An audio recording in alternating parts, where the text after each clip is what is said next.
Hello everybody, Hobo4Craft, aka MrHobo, and I am going to have a little bit of a treat. Well, I guess some people would call it a treat, others maybe not so much.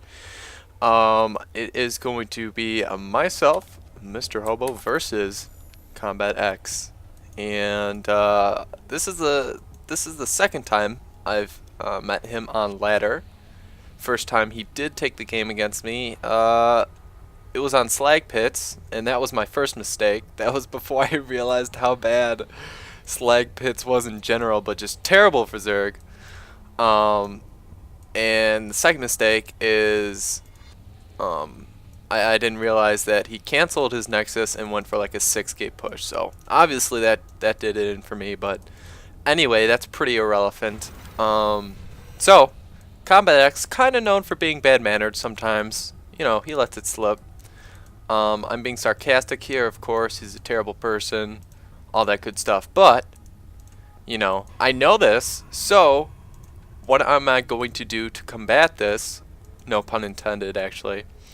I'm actually going to be super mannered, and I'm actually going to compliment him throughout this game. And that way I think I can mind truck him harder than he tries to mind truck other people, because he always talks about, oh yeah, I only BM'd for a psychological advantage. No, you're just a terrible person. So I'm just being really nice at this point. I think he was supposed to have a show match versus Idra or something, and that's what I was asking about earlier. But anyway, oh, okay, 2 gateways in the middle of this map, and in the meantime, I'm going for a 14-14. This is a really standard opening.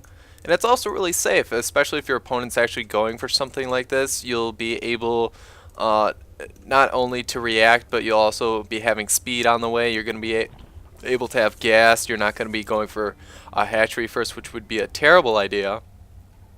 But this is something I normally don't do, which is scout with a drone. And that's because it's CombatEX. I mean, you know, you're going to have to be a little bit on your game. I see this. I know it's coming. And now all I'll have to do is get out more Zerglings than I normally would, which would just be 2 pairs. In the meantime, at his base, it's just completely open. He's focusing just on this right here, because obviously, if I run by with Zerglings, I'm going to be completely undefended. I go for a probe. Looks like he gets away with that. Did throw down that pylon, and I'm throwing down a spine crawler as well, because I want to be able to defend. Here we go. Some mind trucking, and you can see I'm making some Zerglings. But yeah, like I said, this is pretty standard opening, and you can defend against stuff like this if you need to, and you will have the gas. So I could have kept on gas, but I said no, I want to be able to defend with just Zerglings, and then after that I can spring forward with a decent economy. I don't know why I'm lagging, I'm sorry about that. But so I'm pulling. It looks like he is going straight for this. Spawning pool right here. I do get 1 zealot. Want to keep it at that. Want to let my queen do a lot of kiting and take as much hull damage onto these zealots as possible. I have to keep my spawning pool alive for obvious reasons, especially since metabolic boost is so close to finishing. That's why I can really get easy surrounds. Otherwise, I only want to engage with a couple zealots. In the meantime, I did pull forward my spine crawler, making a second because I see he's committing to this pretty hard. Losing some zealots along the way. But here, metabolic boost is just about finished. And this is where I'm really going to start to feel a lot more comfortable. Looking at the income tab, though, he is springing ahead a little bit because he can make probes at this time. I have to make Zerglings, obviously. But am building the Roach Warren as well. Because obviously all of his production is in the middle of the map.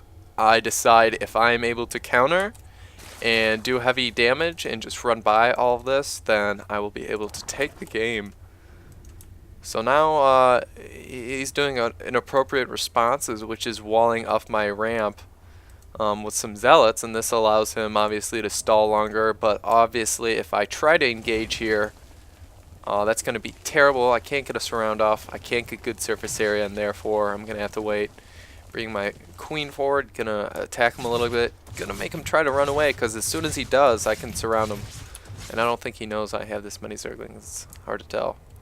But yeah, he's just gonna stay back and fight because he knows he's gonna die. Either way, So in the meantime, I think I'm droning up a little bit, but really what I'm focusing on is getting my roaches out and going straight for these gateways. I want to depower these as soon as, I guess not. I want to depower these.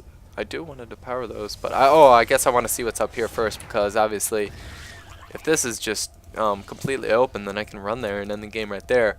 But I sent my queens out to scout. Did I? Yes. Okay. Oh, and it looks like his probe is right here. It's been a while since I've seen this game. Oh, by the way, this is pre-patch 1.3.5. If that makes a difference, not really. I guess just that Hellion picture and some maps were added. But yeah, unfortunately for him, his pylon was put down right where my overlord was. Oh my god, that is so unlucky for him.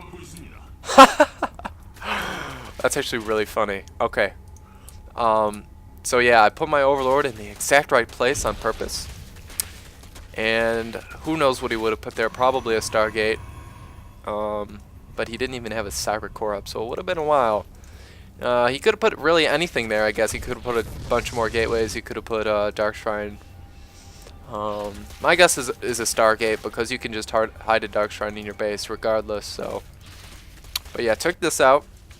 Meanwhile, he's going to try and get a probe away, but after that incident, I'm attack moving all over the place, as you can see. And then my Zergling catches up with him there. And now I'm going to keep both towers, and I'm going to be scouting all the time. And I'm just going to be really, really prudent. In the meantime, just building a lot of roaches. Obviously, I want to go for that bust I talked about earlier. In the meantime, he's going for upgrades. I don't know how I feel about that. I don't think he should be building two at once. He could be using that in some other tech structure.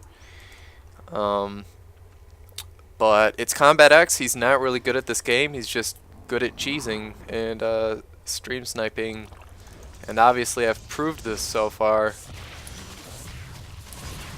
And I've tried to get him to move back so I can get us around, and there it is. And here's that Artosis pylon.